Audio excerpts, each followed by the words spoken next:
Ready? Okay. Today's speaker is Elaine Faber. She's the author of the delightful Mrs. Oddbody Cozy Mystery Series, featuring a busybody widow who gets herself into all kinds of amusing scrapes because she can't help sticking her nose into things she doesn't belong in. Okay? She's also the author of several light mystery titles with cats as the principal character, plus short stories that appear in 22 anthologies. In 2020, she published her first novel in the fantasy paranormal category entitled The Spirit Woman of Locklear Mountain. And by the way, of course, her books are here for sale. Please do stop by after the talk and pick out a book that you'd like to have for yourself. Anyway, Elaine is an active member of 3 local writing groups. She enjoys mentoring new authors, and she has also led critique groups. Today she's going to teach us the elements of the perfect scene and good dialogue techniques. Elaine has promised to be both enlightening and amusing, so we're going to have a good time. The title of her presentation is Writing Craft Do's and Don'ts with examples of how not to write a short story. So if you would please welcome Elaine Faber.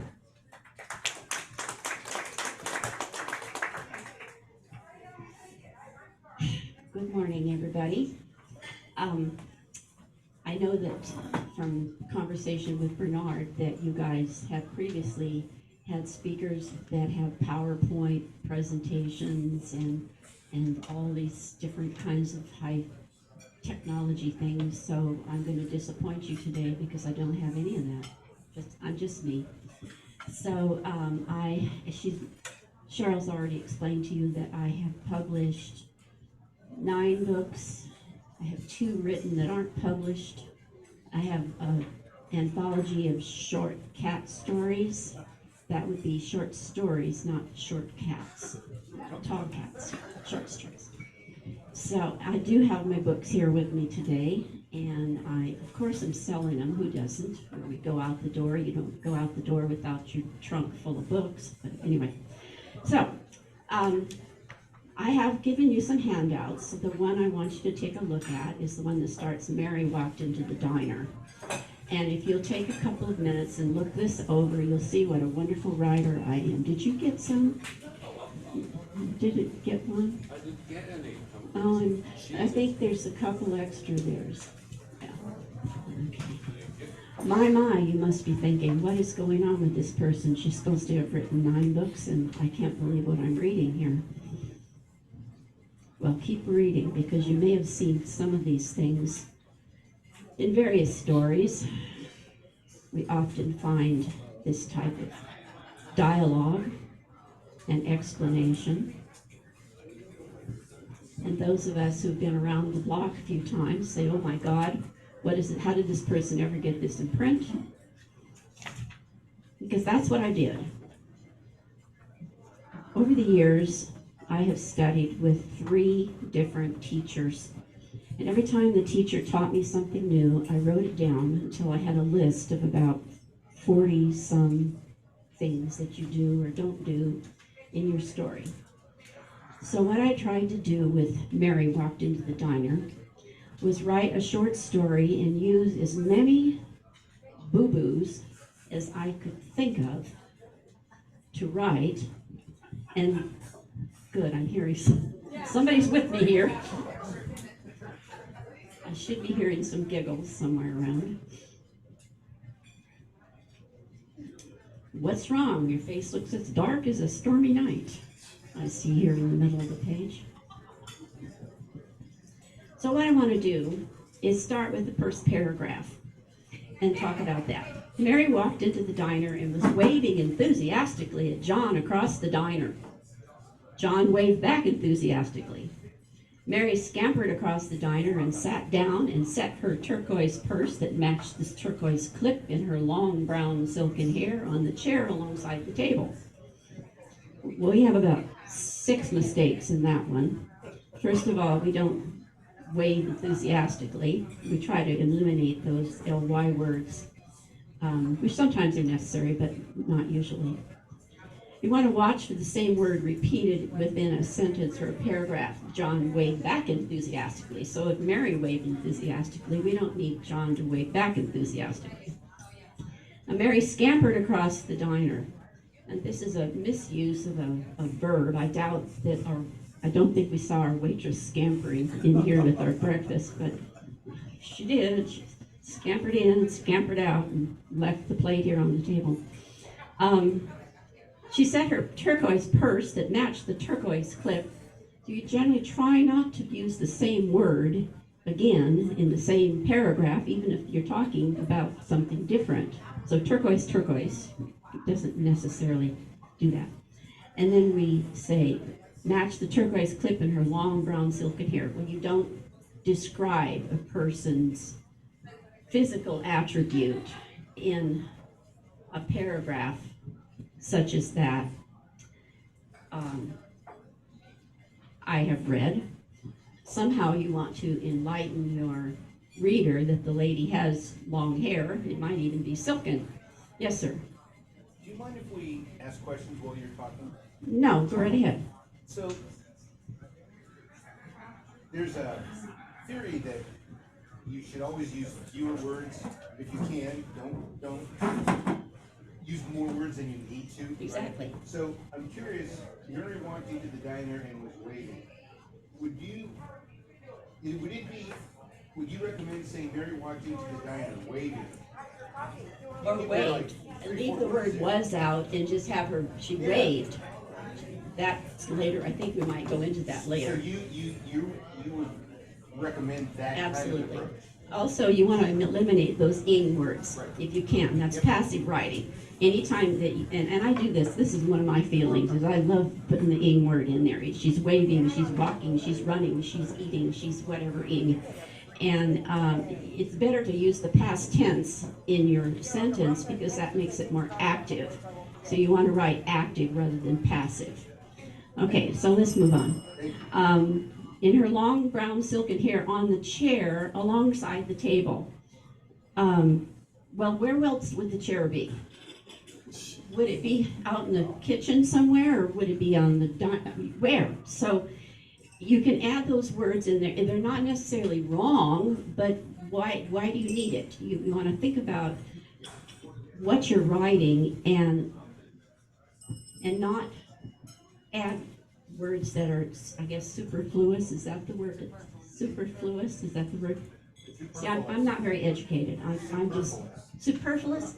Thank you. Unnecessary. Unnecessary words. Where you have to think about. You don't look at the fingers on your hand. You don't look at the toes on your feet. We know where our toes are. We know where our fingers are. We know now where the chair is. Okay. So we want to use verbs that match the tone of the circumstances. We're on number 2 now on my don't list. Mary scampered across the diner. I doubt scampered is the right word. It should be strode. It could be walked. It could be ambled. It could be, I don't know. It shouldn't be scampered or skipped. Don't state the obvious. She carried the coffee pot in her hand. Okay, the waitress skipped, oh man, here's the waitress skipping now. The waitress skipped across the diner with a coffee pot in her hand, humming a merry tune. Would you like some coffee? She asked with a spring in her step and a smile. Okay. First of all, the coffee pot is in her hand. We don't need it in her hand. We just came across the diner with a coffee pot. Humming a merry tune is probably not what the waitress would be doing. If she's walking along, she's probably not humming. She's probably wishing she was home, petting her cat or something. Would you like some coffee? All right. She asked with a spring in her step and a smile. So that's kind of inappropriate. It's not quite what we would think to describe how the waitress asks you about coffee. So, let's see. Use the word was and had sparingly if they make your sentence passive. Limit your ing words. Here we go. When you get done writing your story or your chapter or whatever, if you want to do a little bit of editing and you have a computer, you have a button called Find. Everybody should find it up in, you find that word find in the top right-hand corner. And you can plug in a word that you're looking for. And I'm suggesting that you plug in, you pick your words, was, had, and you might have a favorite word. I love the word very. I like to stick very in my, I find in my writing I've got a very quite often, and a been. I love that been. So if you plug that word in, it will show you how many hundreds of times you've used that was in your writing. And you can then read through your sentence and see if there's another way to write that sentence and get that word was out. Because that was, again, makes you a more passive writer. I just got going through a manuscript that I finished, and I plugged in was. I think it was something like 682 times. I had a was in there. And I got it down after going through the manuscript. I got it down to about 300 was's. So, yes, ma'am. Another one, Just. Oh, I love just. Oh, that's just and very. I mean, these are my favorite words. Okay. Oh, yes, please, John and Mary both said in unison. We would like some coffee. They both said in unison. Do we need both of those words? We need a both and we need a unison. Both mean the same thing, so therefore there's a mistake there.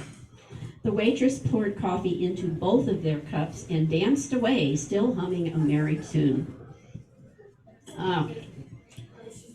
Yeah. In your conversations, try to use oblique conversation. Don't answer a question with similar words as the question. Would you like some coffee? Oh, yes, please, we would like some coffee. This sounds so stupid. I mean, I don't know any other word. When you're writing dialogue, think about putting yourself in the place of the character, and how would they answer a question? Would they answer it by using this, do you want to go to the movie tonight? Oh, yes, I would love to go to the movie tonight. No, you wouldn't say that. You might say, well, I guess so. What's playing? Or you would say, oh, that sounds like fun, or whatever you would say, but you wouldn't answer a question using the same words as the question, so you want to watch that. It would be something that new writers might find themselves doing. I got a question for you. Yes, sir. So when you're writing, do you want to make the book flow like kind of like an ordinary conversation? Absolutely. Okay. Absolutely. You want it as natural and as real as you can get it. And the only way you would vary from that is if you're trying to create a character with a certain type of personality or lingo or slang. Maybe you want this one character to be a little weird, and so you're going to put some slang words into everything he says, and so you're characterizing him with that particular character. You would do that on purpose, but not with every person who answers a question or says something. So we don't use two words in the same sentence that mean the same thing, which I just wrote both in unison. We talked about that. John sipped his coffee from his cup. Bitter, he said, grimacing his face. And there is no sugar in the sugar jar, he said, pointing to the empty sugar jar that sat on the table next to the half-full salt shaker. We had about 6 mistakes in that sentence there. Don't repeat an action directly following dialogue of what was just said. There is no sugar in the jar, he said, and pointed to the empty jar.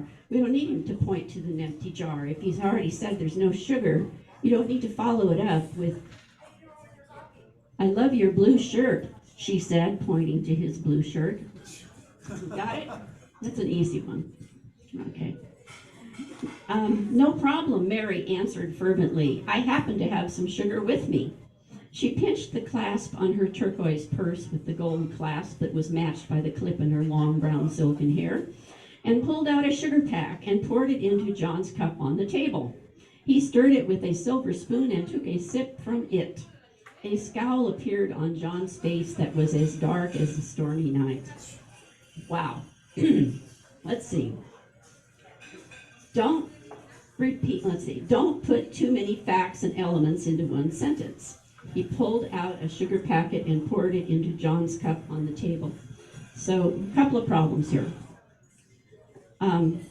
She's already mentioned the clip in her hair up above, so we don't need to say it again. We don't need to describe her long brown silken hair because we've already done that once. And we don't need to pull a sugar packet and pour it into his cup that's on the table because we pretty much know where the cup is, pretty much on the table. He stirred it with a silver spoon, okay, and took a sip from it. A couple of extra words there. From it does not need to be there if he took a sip, period.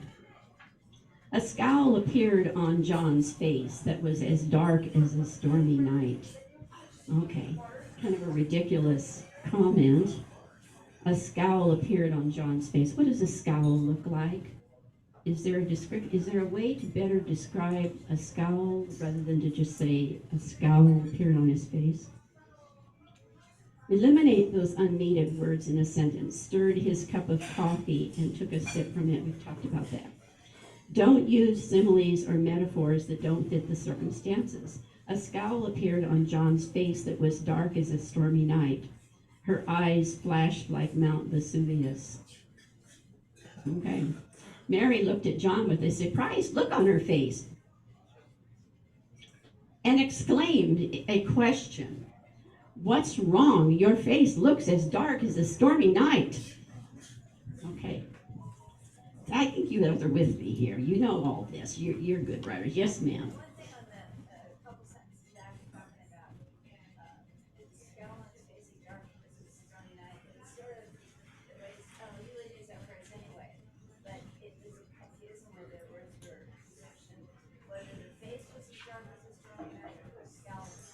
Exactly. Yeah. Good catch.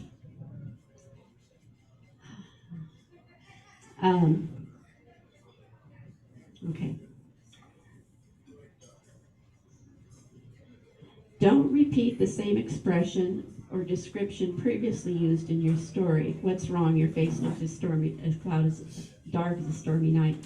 Well, I think we've talked about that too, where you've already said something, you don't need to repeat it by saying it again. Mary looked at John with a surprise. What's wrong? Your face looks as dark as a stormy night. I have some bad news to tell you which you won't like, John said in a cravenly tone. And he tossed the spoon down onto the table beside the half-full salt shaker, indicating that the waitress was negligent. Oh my. Okay. I know you think this is silly, and this is the point of this. I worked very hard on this. I want you to know. I spent all afternoon figuring out every wrong thing I could find on this list and figured out how to get it into this stupid story. But I think it illustrates the things that you'll find when you're editing, and you're not going to find 62 of them like I think I have here, but you're going to find 1 or 2 or 3 that maybe I have discussed. So, all right. He tossed the spoon onto the table beside the half-full salt shaker. We've already talked about the salt shaker, indicating that the waitress was negligent. Where did that come from? Why do we got to drag the waitress into this and have an opinion about her job description? It doesn't really fit with the story at all. So you don't want to be sticking in information about whatever you think of that comes into your mind. Don't tell an action, but show the character's action. Mary looked at John with a surprised look on her face and exclaimed a question. What is a surprised look? Did her eyes widen? Did her eyebrows go up? However, there's a thesaurus out there called, what is it called? The one that has the actions? The thesaurus that talks about how to describe emotion thesaurus. This is a good one if you're looking for a book to help you out in your writing. This goes through a big old long list. It says like anger, and it will show all the different ways that you can express an anger rather than to say, John was so angry. John had an angry look on his face. Well, it just tells you ways to describe that if you can't think of any yourself. And he also, we say here, John said in a cravenly tone. Well, what is a cravenly tone? I'm not sure what that is either. Mary had wondered all afternoon if John had planned to break up with her when he had sounded so humorless and stern and had asked her to meet him on the phone and wouldn't tell her why he wanted to meet her at the diner. "Oh no, please don't break up with me," she wailed in a loud voice. Wow, wow, wow. Okay. Don't add information in a sentence that is totally unrelated to the, oh, we already did that one. Talking about the salt shaker. Don't write lengthy sentences connected with and. Break into multiple sentences. Mary wondered all afternoon if John had planned to break up with her. Period.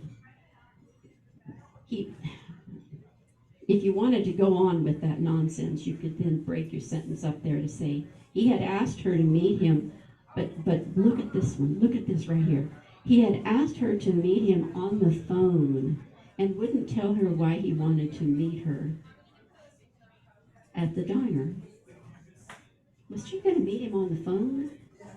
Is that quite the right way you'd write that? She wanted to meet him. "Oh no, please don't break with me," she wailed in a loud voice. Well, again, we have some strange words there. Make your dialogue natural sounding, not stilted or silly. "Oh, please. Oh no, please don't break up with me," she wailed in a loud voice. Oh boy, what does she say next? John dropped his eyes into his lap. Now this is one boy I've done 100 times. I swear to God, this is a common mistake. But you know what? Your eyes do not drop out of your head into your lap. It's your gaze that drops across, or gazes across the room. Your eyes.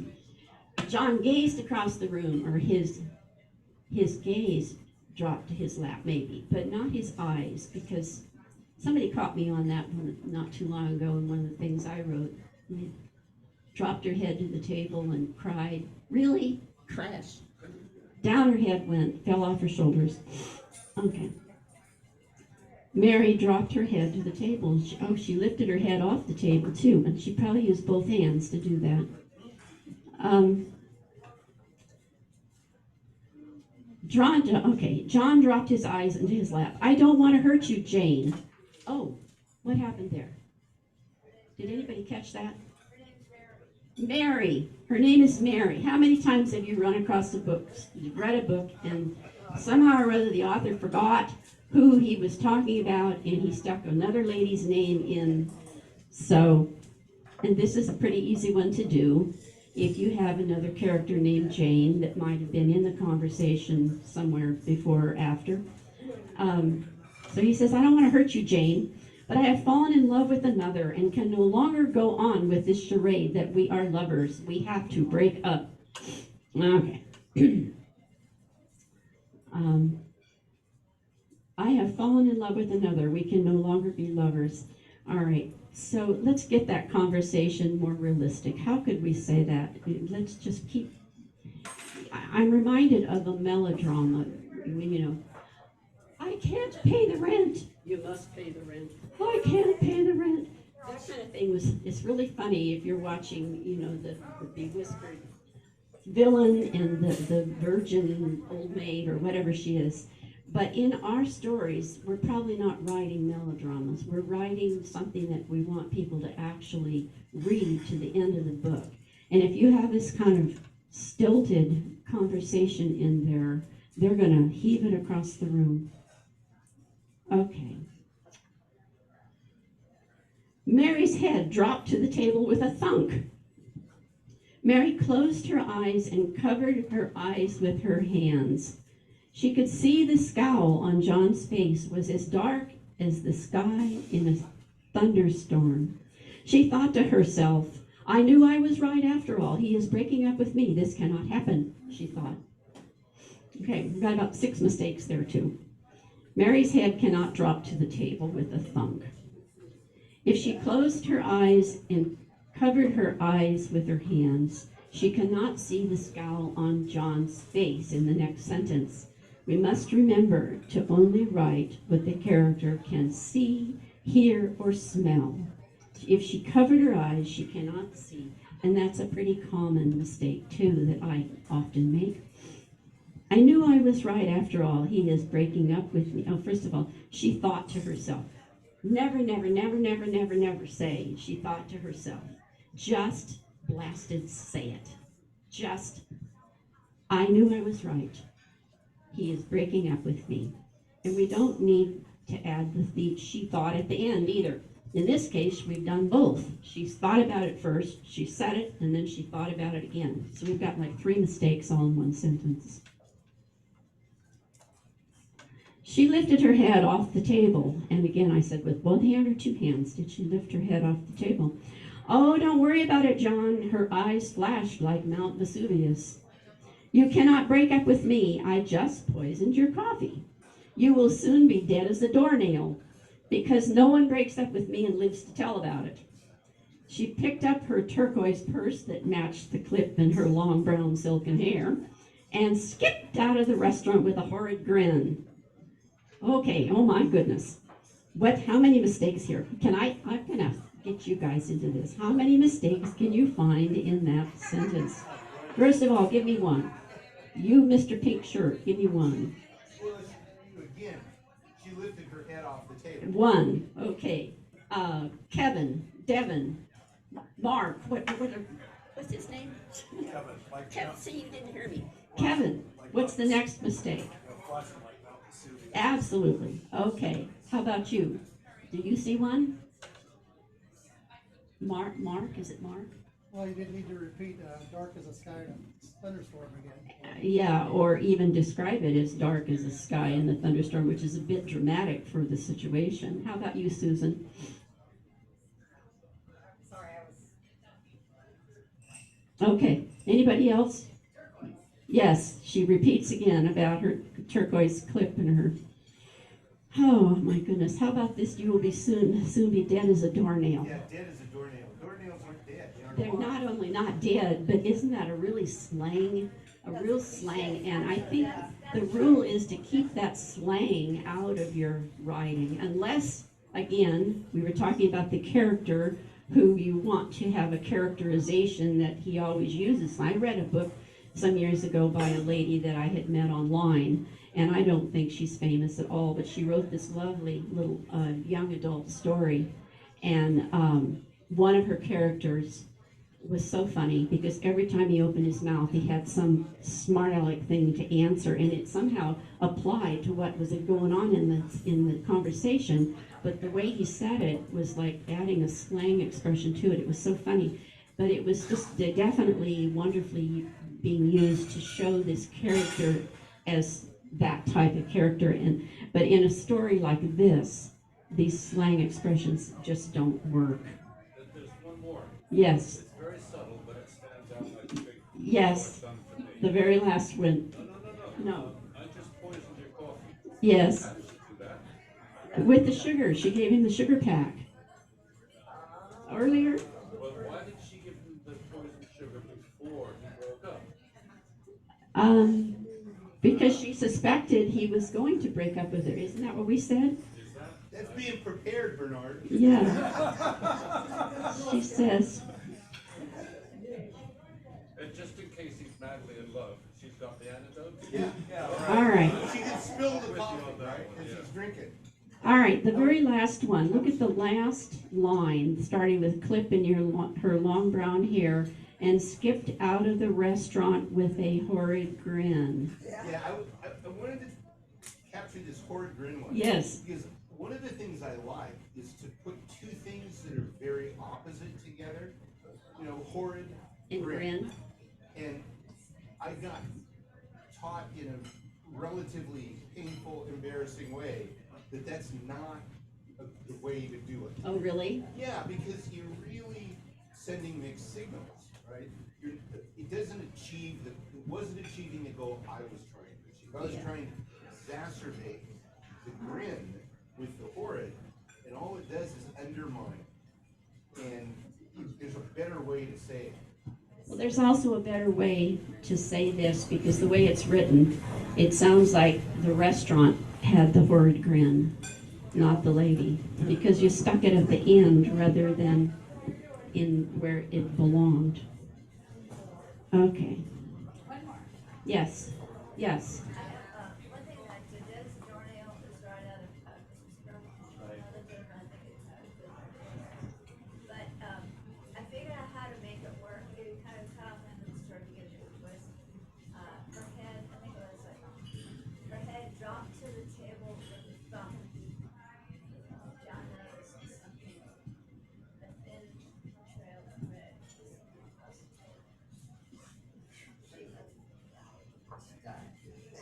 Okay. It's problem solved. Don't write the words she felt, it appeared, or she thought. Just put the thought either in her point of view or deep point of view. She thought to herself, I knew he was breaking up with me, she thought. So you don't need to do any of that. If you're in the person's point of view here, we don't need to say she thought. We've talked about that one already. Don't use unrealistic slang expressions. You will soon be dead as a doornail. Okay. All right. So I just poisoned your coffee. You will soon be dead as a doornail because no one breaks up with me and lives to tell about it. She picked up her turquoise purse that matched the clip in her long brown silken hair and skipped out of the restaurant with a horrid grin. John fell off his chair, writhing on the floor in horrible agony, and was soon as dead as a doornail, having died a horrid death in agony. He never told anybody what happened that day. The end. Better story if he did. Yes. Okay, so you want to end your story or your chapter with a surprise or a cliffhanger. John? Are we gonna be introducing a paranormal element into it now? Yeah.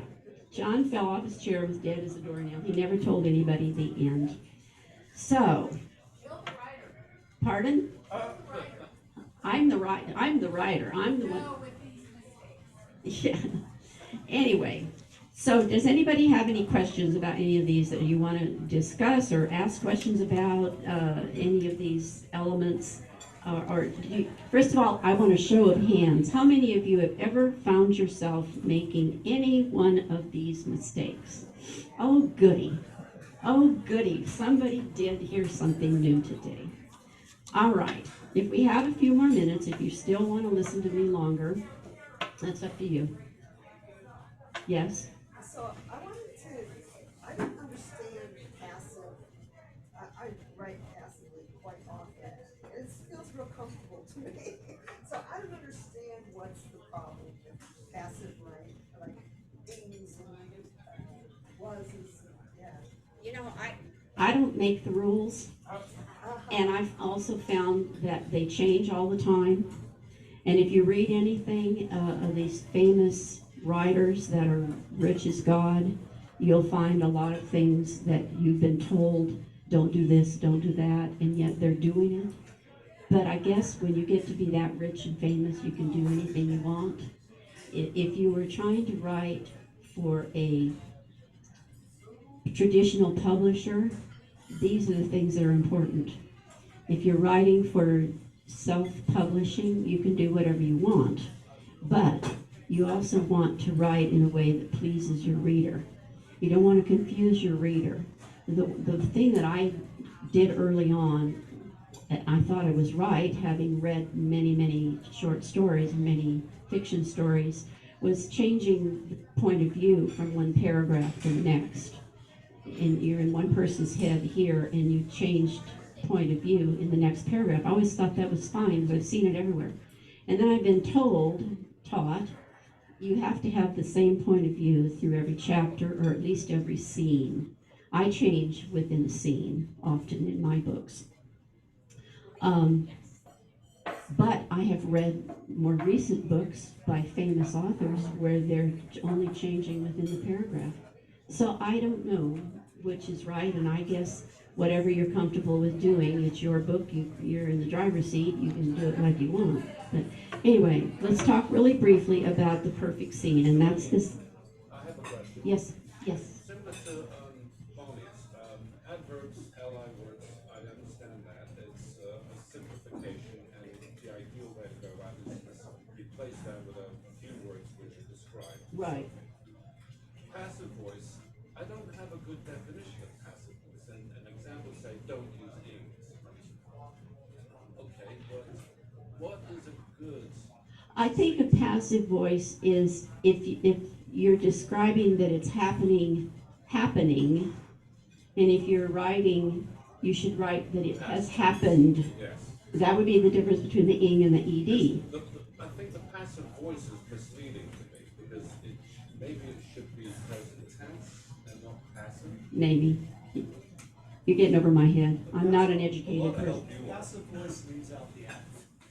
Sorry? Passive voice leaves out the actor. the person who- Leaves out the actor. So I picked up the coffee cup was not passive.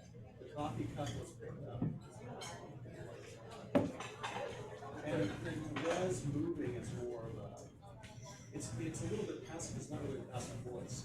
The problem is just that it's working. Why say was moving? It's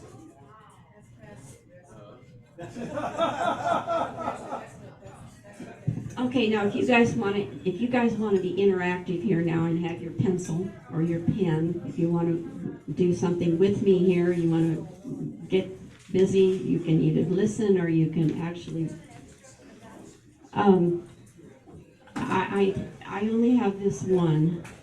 Does anybody not just want to listen and want to give their paper to? Oh, okay, she's got one. I've got a spare sheet from me. Okay. Now we're talking about fiction, and I know a lot of you guys are nonfiction, so I don't know whether this would apply to you or not, because I don't know anything about writing nonfiction. My characters live in my head. I write down what they tell me. So I'm fiction all the way.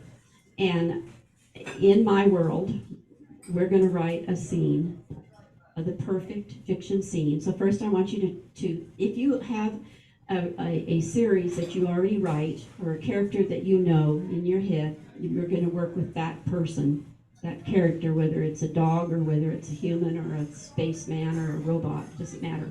You're going to work with that person. And we're going to write a scene using these principles with your person. So now you're going to think of a place. You're going to find a place in your mind. Think of a place, whether it could be a restaurant, it could be the library, it could be the parking lot, it could be the school, the church, the forest. Pick a place for your character to be. Now, you got your character, you've got your place, you've got your pen. First of all, I want you to write 2 or 3 sentences to describe the setting. What does your character see? He's looking around. What does he see? Tell me in 1 or 2 or 3 sentences what he sees. So you should just start writing this down? Yeah. If you want to join in. You don't anybody feel like you have to do this. We're just doing this for fun. We're going to have fun.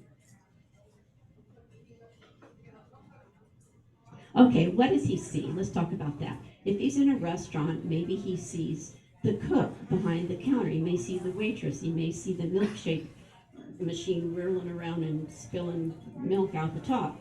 He may see the janitor mopping the floor. He may see the menus falling off the table. It doesn't matter. Just something. What does he see? A couple of sentences of what he sees. Just one sentence. What does he see? One lousy sentence. Come on, God, one sentence. I took your paper, didn't I? I did. I'm sorry. Okay. All right.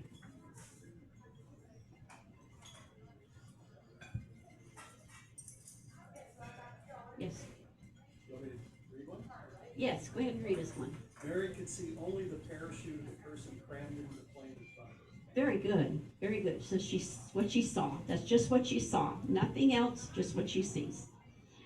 The next thing you want to do in your scene, after you've set your scene now by what she sees. What does she think or feel about what she sees? I want her thoughts or her feelings concerning the situation. In this gentleman's situation, maybe she's getting ready to go up in that airplane, and maybe she's nervous. Maybe her stomach is roiling. Maybe in our restaurant that we talked about, she sees somebody eating bacon and eggs and thinks, that looks good, I might want that. If you're out in the forest, what she thinks is, I wonder if there are any bears in the forest. So after you've got down your sentence about what she sees, and you've got what she's thinking or feeling about what she saw, you then want to write the next couple of sentences about what she says or does about what she saw and thought and does. See, think, act. Now this could be broadened out in your scene much more than one sentence, 2 sentences. It might be 4 or 5 sentences about what she sees. It might be 4 or 5 or 6 sentences about what she's thinking or feeling. She might actually be reminded of something. What she saw made her think of grandma's biscuits back when she was a kid, because that person's buttering her biscuit in our restaurant that we talked about. And then, what does she do about it? She sits down, picks up a menu, or she starts walking through the forest, wherever you are. In this gentleman's case, maybe she got on that airplane. Anybody else want to share a sentence that they wrote? No brave souls. Okay. When you have completed your sentences about what she saw and what she thought about it and what she does about it, you have created the scene, the perfect scene. And that's how you do it. Simple as that. It's not hard. Got it? Got it. I'll give you this. Here, I'll give this.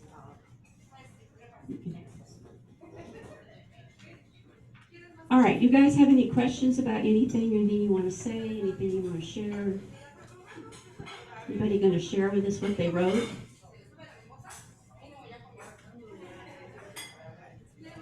I can't hear you. Speak up. Okay, I will read what I wrote. Okay, very good. Thank you. But I also wanted to point out one error that I see a lot in writing, and that is that people don't understand how to use the past perfect tense. And they often use simple past when they should have used past perfect tense. And there is an example of this in the last sentence of the story. You never told anybody what happened that day, really, that should happen. You never told anybody what had happened that day. And I often see that writers don't use that, and they don't seem to know how.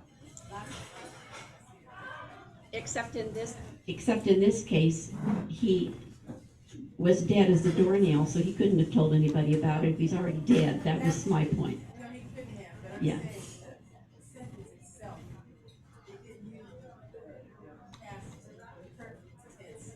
What had happened, right, Simple past. So right, right. But I see that happen, that's one of the areas that I think happens a whole lot. Okay, so I will read, what I. Meg said, makes mistake, but hands immersed in soap suds. Finished washing the dishes. Fish out. Suddenly her eyes detected a protein caravan. Ill assorted ancient vehicles of protein from the east. Who could be coming way out here? As the sputtering of the vehicles approached, she hurriedly dried her hands in the dish towel and hurried out.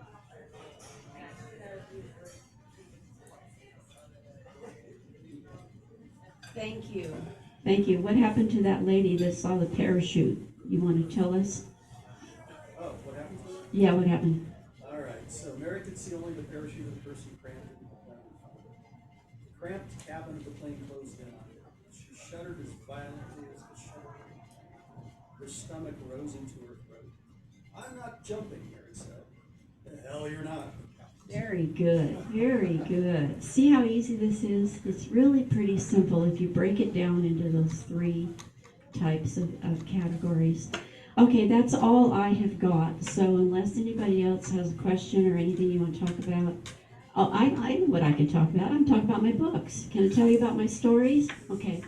I've written 3 series, actually. Yeah, 3 series. We started out writing Cozy Cat Mystery, where the cat helps solve the crime. So we're talking some fantasy now. It's a little cold case murder case where the divorcee comes to the resort and realizes that she lived right next door when she was born there. Her dad was killed when she was a baby. She moved away, she comes back, and of course the same week that she's there, the journalist is there to write the story about the cold case murder, and of course they have to fall in love, that type of thing. And that's what it started out to be, was sort of a mystery about this lady who comes to the resort. And when she got there, she met the cat. And the cat took over the story.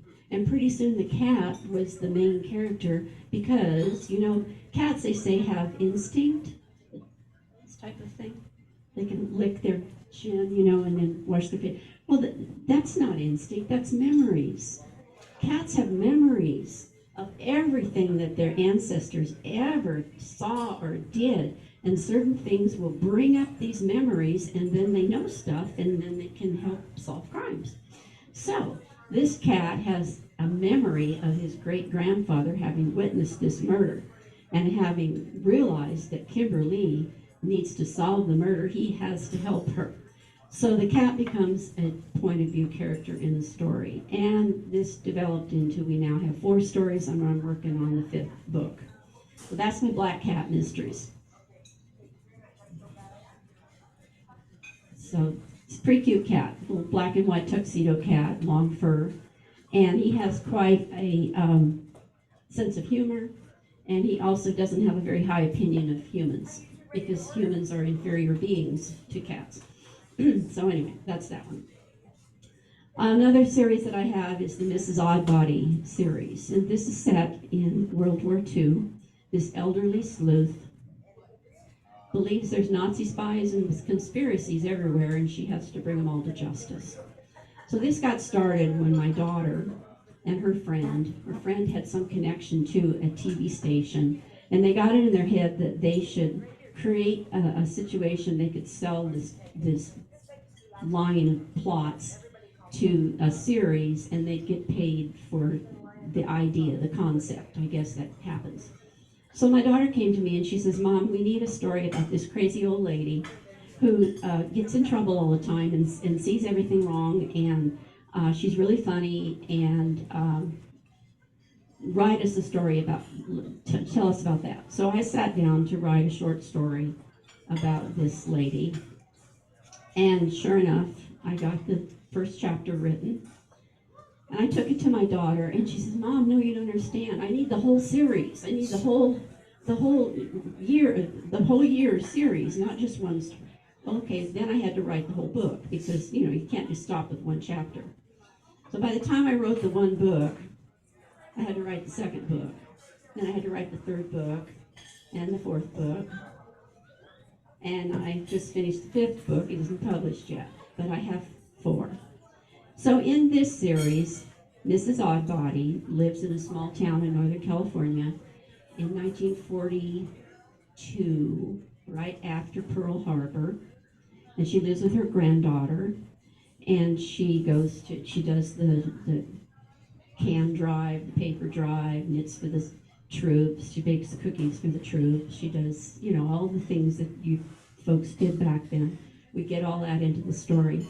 But she's also a patriot. So they had what they called the Coast Watch. People would go out on the coast and go up in these towery things and with binoculars, and they were looking for, I guess, Japanese planes coming across, which would give you about 2 seconds warning. But that was what they did. Up and down the coast of California, about every 7 or 8 miles, we had someone out on like a treehouse type thing with binoculars, and she's out there serving her time on the Coast Watch. And she sees coming across the ocean some great huge white balloon, a big something. It looks like a balloon with a basket underneath it.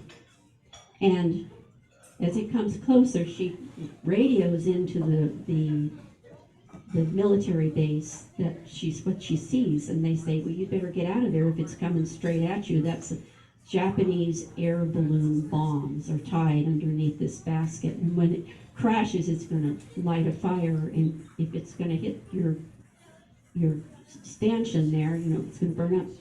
So she jumps out of the tower just in time for the balloon hits the tower, and of course it goes up in flames. She calls the military base, and she said it just hit the tower and burned up. And he said, well, you know, it's a shame. That's a top secret thing. You can't tell anybody what happened. You're going to have to take the blame for burning down that watchtower. So that kind of sets the pace for this story, is that whatever she does, whenever she opens her mouth, she sticks her foot in it and gets in trouble. Let's see where.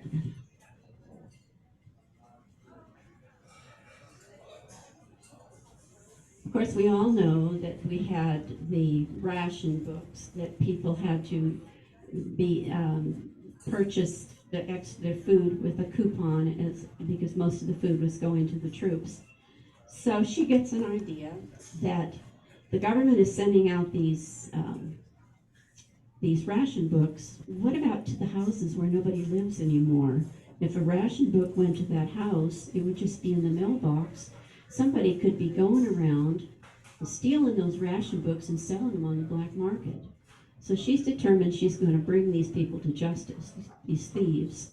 So she sets out to stake out a house, and she's going to take a picture of them with her little brownie camera, and that way she'll know who it is.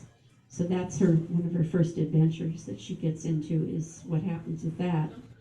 Of course, everybody was encouraged to buy a war bond. And this does play into the story. One of my later books talks about war bonds. But one of the main things that's going on in this first book is, I was speaking to Bernard earlier, in Hawaii, right after Pearl Harbor, the government went to the island and took from the people all their money and replaced their money with script. It was the same amount of dollars, but it said Hawaii across the back of the bill. And I'm sorry to say that I mistakenly left my example home today. So, they also limited the number of cash that you could have on hand. The businesses could have a little bit more, but people were only supposed to have $200 at the maximum on hand. And they had to turn in all the real money that was then sent to a mortuary to be burned, so there'd be an equal amount of the script. The reason, I'm seeing eyebrows going up, he's scowling, dark as a thundercloud, dark as Mount Vesuvius. They were afraid Japan was going to come back and invade the island, is what they thought. And had they done that, they could have just played heck with our monetary system all over the United States. So if that happened, and these people all had been given this script, they could immediately demonetize that script, so it's worthless. And that would have prevented Japan from messing with our economy should they invade. So anyway, they took all the money to send to a mortuary to go into the crematorium place to be burned. Well, guess what? It didn't all get burned. Some of it got, this is fact, some of it got smuggled into the United States. And that event also plays into my first book. So it's kind of fun. This series includes historical facts from that era, all that I could find, and the way people lived. They used to squeeze the yellow dye into the oleomargarine to make it look like butter. And they all had the victory gardens, you know, supplementing their vegetables. And they just did so many things. Silk was all sent to the military to use for parachutes, and somebody told me bombs. Some of their explosives used silk in some manner. So there was no nylon stockings, there was no slips, there was no nighties, lingerie. So the ladies back in those days, you know, your nylons had that little seam that went up the back of your leg. So they would take an eyebrow pencil and they would draw a line on their skin up the back of their leg to look like that nylon stocking. And a gentleman would never look that closely. to see if it was real stocking or a line that she'd drawn. So we got lots of fun stuff in these books. The third one that I wrote, I know you're getting tired of me talking, I'll be done in a minute. Third one that I wrote is called The Spirit Woman of Locklear Mountain. And so far this is a standalone because the second book that I've written isn't published yet. The concept of this is that there's a Native American reservation somewhere up in the Sierra Mountains. And the Native Americans had spirits that they worshiped. They had spirits of the wind and spirits of the whatever. They had identified fire and thunder, whatever. And so they kind of had a worship system going of these spirits. So we have an imaginary spirit woman who comes to the community to help the community when they're in trouble. And she runs with a mountain lion and white owl. And as it happens, I found a lovely picture to put on my cover of this lovely lady with her white owl. And then we added the mountain lion on the bottom when we created the book cover to be her mountain lion that she runs with. And this lady comes into the small community when the government is building a facility that the people don't know anything about and have no input. And the people think it's going to ruin their business, their small businesses with this facility. So she comes to the town to aid when the people get all riled up over this building of the community. So that's what my stories are about. I also have written 21 stories that are in anthologies around throughout the number of years, and those are all little short stories that could be about anything. So, okay, I'm done.